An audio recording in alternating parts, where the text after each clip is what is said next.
Music by Vikesh भोजपुरिया।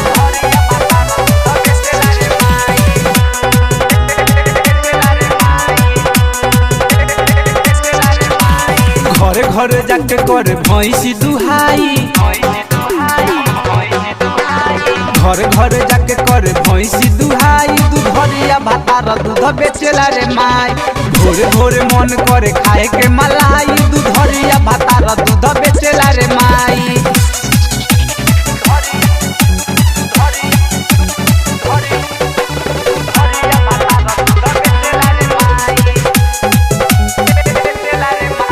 रिया films recording studio Delhi. अरे होत सबेरे रोज चल जाला घर से, खाना न खाए दूध ढोवे दिन भरले। अरे होत सबेरे रोज चल जाला घर से, खाना न खाए दूध ढोवे दिन भरले। गाँव गाँव घूमी घूमी करे सफलाई, गाँव गाँव घूमी घूमी करे सफलाई। दूधरिया भातार दूध बेचेला रे माई, भोरे भोरे मन करे खाए के मलाई। दूधरिया भातार दूध बेचेला रे माई।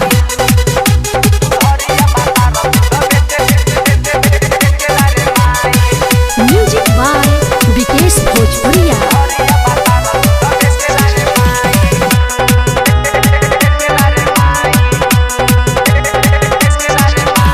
पूरा न करे मोरा मनवा के सारादा, मन करे मर जैती फाकिए के जारादा। पूरा न करे मोरा मनवा के सारादा, मन करे मर जैती फाकिए के जारादा। परवेश पंचोली शिव कैसे समझाई, परवेश पंचोली शिव कैसे समझाई। दूधरिया भातार दूध बेचेला रे माई, भोरे भोरे मन करे खाए के मलाई। दूधरिया भातार दूध बेचेला रे माई, घर घर जाके करे भैंसी दुहाई। दूधरिया भातार दूध बेचेला रे माई, भोरे भोरे मन करे खाए के मलाई। दूधरिया भातार दूध बेचेला रे माई।